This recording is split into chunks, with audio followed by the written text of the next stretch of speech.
এটা একটা ৩০ বছর পুরনো কেস। বিতান পাল নামে একজন লোক তার স্ত্রী আর সদ্যজাত বাচ্চাকে খুন করে পালিয়ে যায়। পুলিশ আনসলভড হিসেবেই কেসটা ক্লোজ করে দেয়। কিন্তু আমি ভাবছি খুনিকে খুঁজে বের করবি, তাই তো? এটা তো সেই খুনের আসামি, তাকে খুঁজছো? সাক্ষাৎ জমদূত একটা। আমি কি একবার ওনার সঙ্গে দেখা করতে পারি? মারা গেছেন কবে? ৪০ বছর আগে।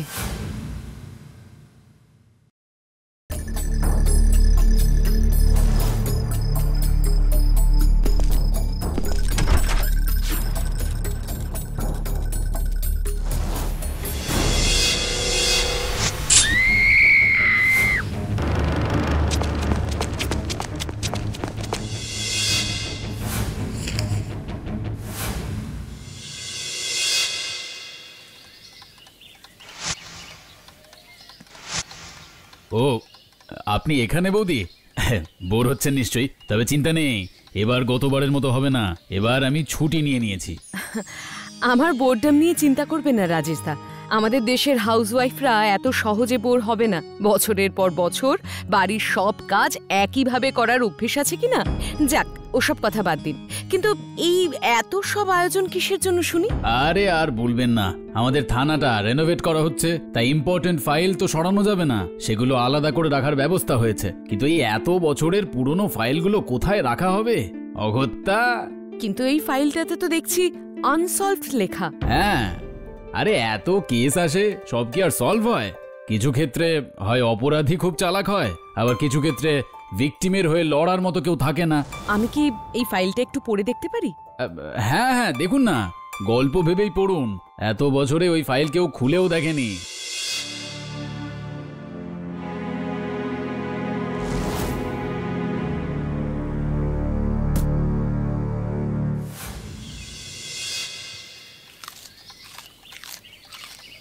আমি ওই আনসলভ কেসটার ফাইল পড়লাম। খুবই দুঃখজনক ঘটনা। কিরকম? প্রায় ৩০ বছর আগের ঘটনা। বিতান পাল নামে একজন বছর ২৫-এর যুবক দক্ষিণ ভারতে কাজের সূত্রে যায়, আর সেখানে গিয়ে শুভলক্ষ্মী আয়ার নামে একজন বছর ২২-এর মেয়ের সাথে লাভ ম্যারেজ করে। বেশ কিছুদিন কেসের আড়ালে সেখানে কাটিয়ে স্ত্রীকে নিয়ে ফিরে আসে। ফিরে আসার কয়েক মাসের মধ্যেই তাদের একটি পুত্র সন্তান হয়। আর তাদের পুত্র সন্তানের যখন মাসখানেক বয়স, তখন এক রাতে মহালক্ষ্মী আর তার ছেলের খুন হয়। তারপর থেকে বিতান পাল ফেরার। পুলিশ প্রথম খোঁজ চালায়, কিন্তু বিতান পালের কোনো খোঁজ পাওয়া যায় না। এদিকে পিতৃহারা মহালক্ষ্মীর মাও মেয়ের শোকে মারা যান।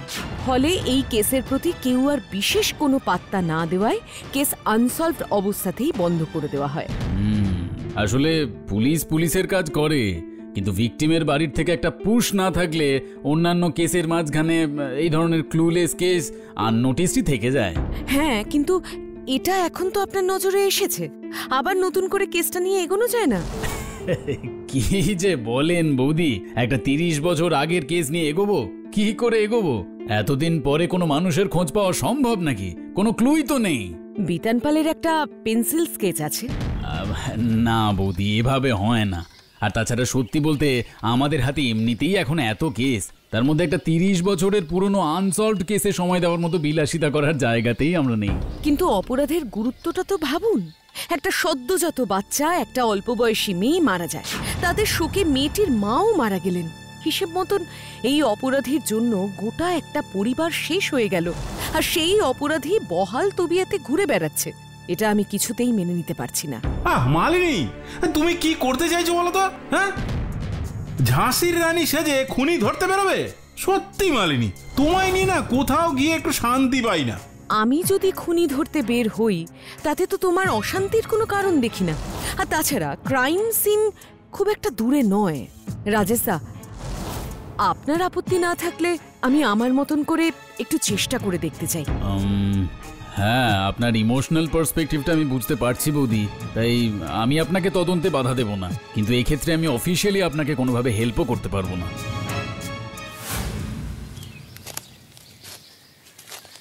মাসিমা, দেখুন তো এরকম কাউকে চেনেন কিনা? হ্যাঁ, এটা তো সেই খুনের আসামি, তাকে খুঁজছো? সাক্ষাৎ জমদূত একটা। হ্যাঁ, ওকেই খুঁজছি, কিছু বলতে পারেন ওর ব্যাপারে? না, আমি কিছু বলতে পারবো না, তবে ওর বাড়িওয়ালা নিশ্চয়ই বলতে পারবে।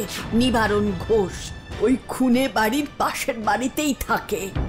বিতান পালের বাড়িটা তো আমি ঠিক... সোজা চলে যাও, বড় বড় বাড়ির মাঝখানে ভাঙাচোরা বাড়িটা দেখলেই চিনতে পারবে।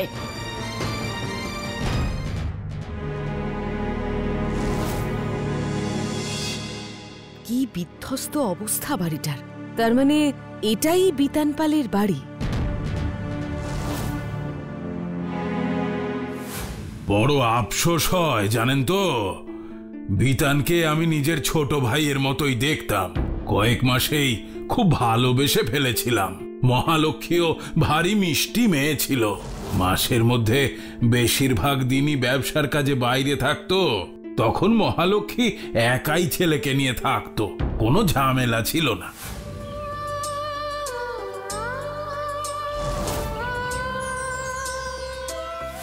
যে ছেলে বউকে এত ভালোবাসতো, সে যে এইরকম একটা কাজ করতে পারে তা কল্পনারও অতীত। মানুষের উপর থেকে বিশ্বাসটাই উঠে গেল। আচ্ছা, বিতান ব্যবসার কাজে কোথায় যেত কিছু জানতেন? না, একবার জানতে চেয়েছিলাম। বলেছিল ওই কি সব এক্সপোর্ট ইম্পোর্টের ব্যবসা, ব্যাস ওইটুকুই। কোথায় অফিস, কি এক্সপোর্ট ইম্পোর্ট করে সেটা জানা হয়নি। বড্ড ভুল করে ফেলেছিলাম। ওর আত্মীয় স্বজন কাউকে কখনো দেখেছিলেন? না, এটা কিন্তু খুব আশ্চর্যের ব্যাপার। মহালক্ষ্মীর না হয় বিদেশ বিভুঁইয়ে বিয়ে হয়েছিল, কিন্তু বিতান ও তো এই রাজ্যেরই ছেলে। বাবা মা না থাক, ওই বয়সী একটা ছেলে, তার বন্ধু বান্ধব তো অন্তত থাকবে। কিন্তু না, কেউ কোনোদিনও এই বাড়িতে আসেনি। যেমন ভুঁই ফুঁড়ে উঠেছিল, তেমনি বাতাসে মিলিয়ে গেল। মাঝখান থেকে দুটো নিরীহ প্রাণ। আচ্ছা তোরা যখন কোনো কেসের জন্য অপরাধীকে খুঁজে বেড়াস, তখন কিভাবে কাজটা শুরু করিস? আগে কেসটা কি শুনি। তুই তো বস স্মল টক করার পাবলিক না, কাকে খুঁজছিস সেটা বল।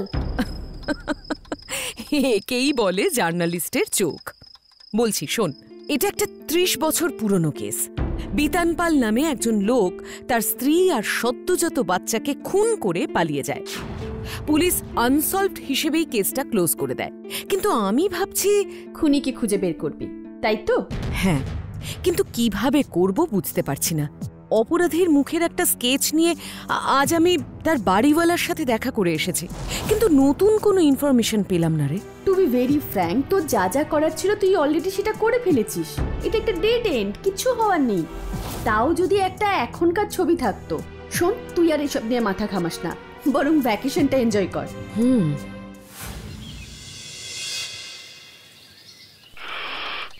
না, এবার মনে হচ্ছে চাকরিটা যাবে।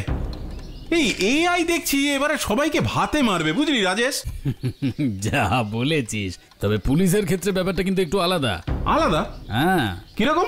এই এআই যেমন তোদের কাজ কমিয়ে দিয়ে চাকরি খাবে, তেমনি লোকে এআই ইউজ করে নতুন নতুন স্ক্যাম করে করে আমাদের কাজ বাড়িয়ে দিয়ে চাকরির বোঝা বাড়াবে।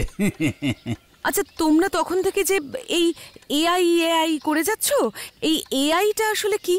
এআই হলো রোবটের বাবা, বুঝতে পারিনি? যে কাজটা করতে 100 জন লোক লাগে, সেটা ওই এআই 1 মিনিটে করে দেয়। সে তো কম্পিউটারও করে। আমি আপনাকে বুঝিয়ে বলছি বৌদি। এআই হলো একটা কম্পিউটার অপারেটেড টেকনোলজি। এর ফুল ফর্ম হলো আর্টিফিশিয়াল ইন্টেলিজেন্স। আর্টিফিশিয়াল ইন্টেলিজেন্স মানে মানুষের মতোই বুদ্ধি, কিন্তু সেটা কৃত্রিম। হ্যাঁ, একদম ঠিক ধরেছেন। প্রথম দিকে কম্পিউটার যেমন কিছু ম্যানুয়াল কাজ অটোমেটিক করতে পারতো, যেমন ধরুন হিসেব কষা, সার্চ ইঞ্জিন মারফত কিছু খুঁজে বের করা। দিন দিন সেটার উন্নতি হয়, আরও নির্ভুল হয়, কিন্তু বেসিক ব্যাপারটা একই ছিল। কিন্তু এই এআই ব্যবহার করে আপনি অনেক নতুন জিনিস তৈরিও করতে পারবেন। দারুণ তো! কিন্তু এসব কি আর আমাদের মতন সাধারণ মানুষরা করতে পারবে? কি বলছেন বৌদি? এআই এখন বাচ্চা থেকে বুড়ো সবাই ইউজ করছে। তাই নাকি? হ্যাঁ। কিভাবে? এই যে সোশ্যাল মিডিয়ায় লোকে অ্যাপের সাহায্যে নিজের সঙ্গে সেলিব্রিটির ছবি একসঙ্গে কম্বাইন করে লাগাচ্ছে, সেটাও এই এআই এর দৌলতেই। তারপর ধরুন, মানুষ নিজে বুড়ো বয়সে কেমন দেখতে হবে তার ছবি বানাচ্ছে, সেও তো এই এআই এর দৌলতেই। ওমা, তাই নাকি? এটা সম্ভব? আজ থেকে 30 বছর পরে আমায় কেমন দেখতে হবে সেটা এই এআই করে দেখাতে পারবে? পারবে না, মানে পুরোটা না হলেও অনেকটাই পারবে। শুধু আপনার আজকের ডেটের একটা ছবি লাগবে। আচ্ছা, তাহলে তো আমরাও বিতান পালের স্কেচ দিয়ে ওর একটা রিসেন্ট টাইমের ছবি তৈরি করে ওর খোঁজ করতে পারি। কি পারি না? মালিনী, তুমি আবার শুরু করলে? আচ্ছা, ছিনে যোগ তো তুমি। মৈনাক, তুই ওভাবে বলছিস কেন? হ্যাঁ বৌদি, আমি আপনার তাগিদটা বুঝতে পারছি, তবে এর আগে কখনো ওই এআই ছবি দিয়ে তো এত পুরনো কেস সলভ হওয়ার ঘটনা ঘটেনি। ঘটলে সেটা মিরাকেল হবে, কিন্তু এটা তো একটা ডেড কেস বৌদি। আর তাছাড়া সেই ছবি দিয়ে আপনি কোথায় কোথায় খোঁজ করবেন বলুন তো? ও কি আর এই চত্বরে আছে? না, যদি ওই ছবিটা আপনি বিভিন্ন থানায় পাঠিয়ে দেন তাহলে? না বৌদি, আমি আগেই আপনাকে বলেছি, অফিসিয়ালি আমি এই কেসের ব্যাপারে আপনাকে কোনো সাহায্য করতে পারবো না, কারণ কেস রিওপেন না হলে তো কিছুই করতে পারবো না আমি। প্লিজ মালিনী, এই একই ব্যাপার নিয়ে ঘ্যান ঘ্যান না করে রবিবারের ট্রিপটার প্ল্যান করো না। কি বললি? AI image? That's a great idea. আমার মাথায় এলো না কেন কে জানে। তুই চট করে আমার স্কেচটা মোবাইলে ছবি তুলে পাঠা, আমি আমাদের টেকনিক্যাল ডিপার্টমেন্টে গিয়ে ব্যাপারটা ম্যানেজ করছি। ওকে।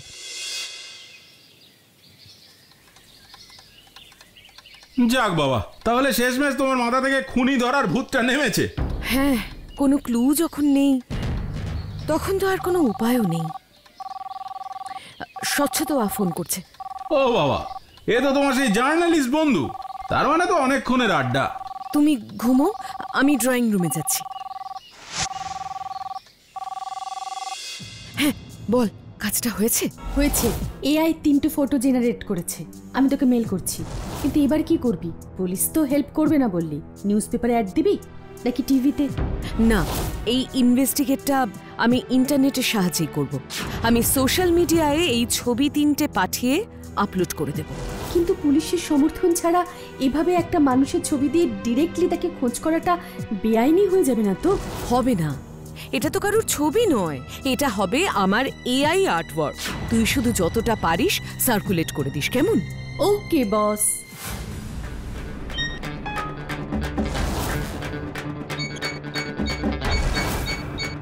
আমার প্রথম ডিজিটাল ক্রিয়েশন কেমন হয়েছে বলো তো?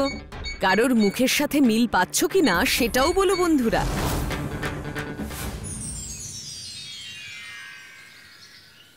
মৈনাককে কত ডাকলাম, কিছুতেই মর্নিং ওয়াক এলো না। ওই রকমই।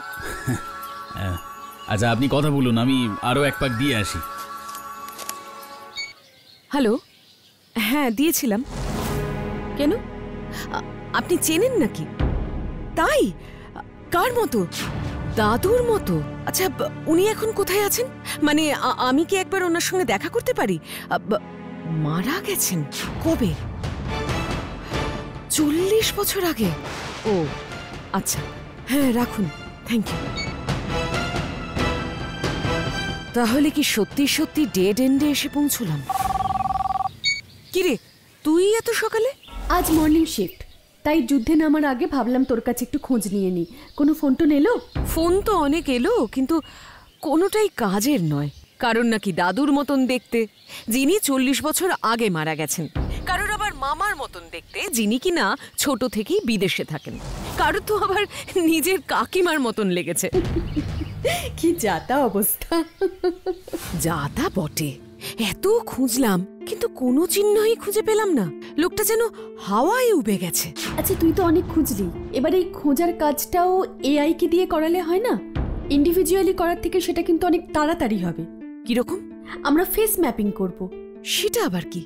এই যে ছবিগুলো এআই তৈরি করে দিয়েছে, এবার সেগুলো ল্যাপটপে ফেলে আমরা এআই কে খুঁজতে বলবো ইন্টারনেটে এরকম কোনো মানুষের ছবি খুঁজে পাওয়া যায় কিনা। এরকম করা যায়? তাহলে তো খুব ভালো হবে। কিন্তু লোকটার যদি কোনো ছবি ইন্টারনেটে না থাকে তাহলে সেটা ডেড এন্ড। কিন্তু একবার চেষ্টা করে দেখতে তো দোষ নেই। আমি বরং আমার বন্ধুকে বলছি ব্যাপারটা দেখতে। হ্যাঁ রে, তাই দেখ। খবর আছে। কিন্তু তুই ফোন না করে নিজে আসতে গেলি কেন? জরুরি কিছু? আরে না না, আমার এদিকে অ্যাসাইনমেন্ট ছিল, তাই ভাবলাম দেখা করে বলে যাই। এবার শোন, মোটামুটি 4টে ছবি পাওয়া গেছে। একটা 23% ম্যাচ, একটা 34% ম্যাচ আর একটা 68% ম্যাচ। ওই 60% দিয়েই তাহলে খোঁজা স্টার্ট করি। ব্যাড নিউজ, ওই ভদ্রলোক গত মাসেই মারা গেছেন। ইনফ্যাক্ট ও শ্রাদ্ধের ছবিতেই ফেস ম্যাপিং হয়েছে। যা, শোন না, এখনই এতটা হতাশ হোস না, তোরা ঘুরে আয়, এর মধ্যে আমরা সার্চ করতে থাকবো। নতুন নতুন ছবিও তো আপলোড হয়, তখন না হয় দেখা যাবে। আচ্ছা রাজেশ দা, আপনারা ফেস ম্যাপিং করে কাজ করেন? করি তো।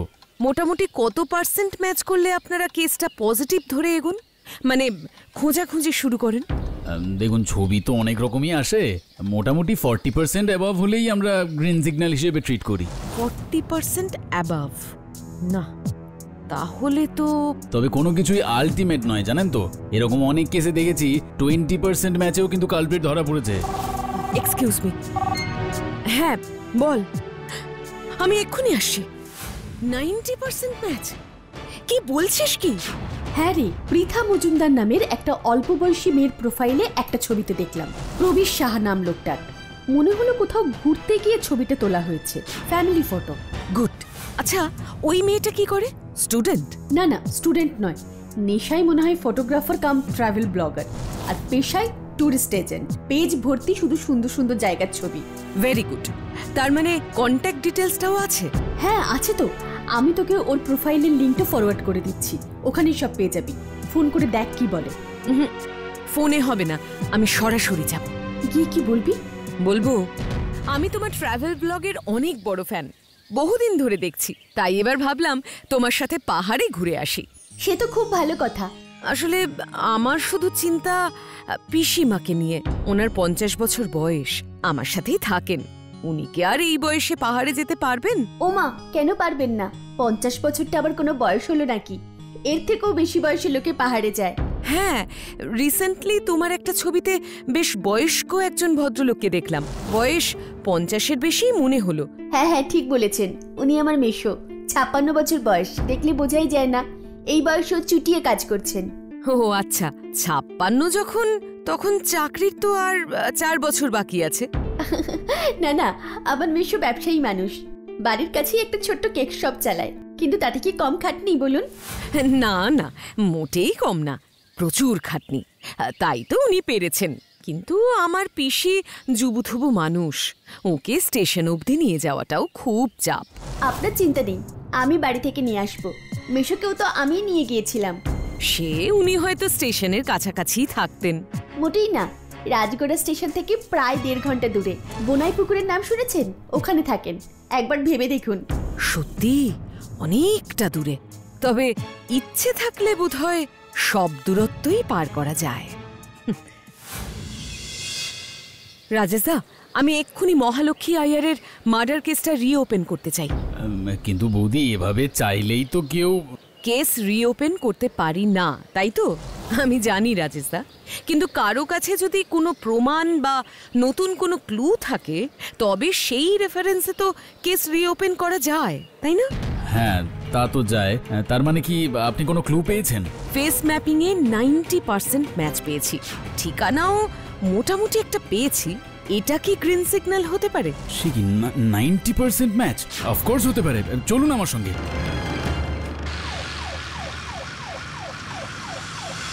রাজেশদা, ওই যে কেক শপটা, চায়ের দোকানের লোকটা তো এটাই প্রবীর সাহার দোকান বলল। হ্যাঁ বৌদি, আপনি গিয়ে কথা বলুন, আমি আড়ালে আছি। দাদা শুনছেন? বিতান বাবু। কে কে ডাকলো? আমি ডেকেছি। আপনি আমায় বিতান বলে ডাকছেন কেন? আমি বিতান নই। ও সরি। আচ্ছা দেখুন তো, এই ভদ্রমহিলাকে কোথাও দেখেছেন নাকি? এ ছবি আপনি কোথায় পেলেন? রহিমগঞ্জে, যেখানে ওকে খুন করে রেখে পালিয়ে এসেছিলেন। কে কে কে আপনি? এখানে কি চান? আপনাকে অ্যারেস্ট করতে। না না, আপনি আমায় অ্যারেস্ট করতে পারেন না। আমি বিতান নই, আমি মহালক্ষ্মী স্বামী নই। ও আচ্ছা, বিতান যে মহালক্ষ্মীর স্বামী তাহলে সেটা মানছেন। এবার সত্যি কথাটা স্বীকার করুন, তাতে আপনারই ভালো হবে, অন্তত শাস্তির মেয়াদটা কমবে। কারণ এমনিতেই মৃত বাচ্চার সাথে আপনার ডিএনএ ম্যাচ করালেই সত্যিটা বেরিয়ে আসবে প্রবীর বাবু, আর তখন কিন্তু ফাঁসির সাজা কেউ ঠেকাতে পারবে না। না না না না, প্লিজ প্লিজ আমাকে ফাঁসি দেবেন না, আমাকে বাঁচান, আমাকে বাঁচান প্লিজ। আমি কি করতাম বলুন তো? আমি বিবাহিত মানুষ, দক্ষিণ ভারতে গিয়ে মহালক্ষ্মীকে দেখে মাথাটা ঘুরে গেল, ঝোঁকের বসে বিয়েটা করে বসলাম, ভেবেছিলাম পালিয়ে যাব, কিন্তু সেই সুযোগই হলো না। এখানে ফিরে ভাড়া বাড়িতে ওকে তুললাম, এই ঝামেলার মধ্যে বাচ্চাটা এসে আরো ঝামেলা বাড়িয়ে দিল। দুটো সংসারের খরচ আর টানতে পারছিলাম না, তাই বাধ্য হয়ে এক রাত্রে মহালক্ষ্মী আর বাচ্চাটাকে খুন করে পালিয়ে গেলাম। একটা কথা জানবেন বিতান বাবু, ওরফে প্রবীর বাবু, ধর্মের কল বাতাসে নড়ে। কনস্টেবল, ওকে গাড়িতে তোলো।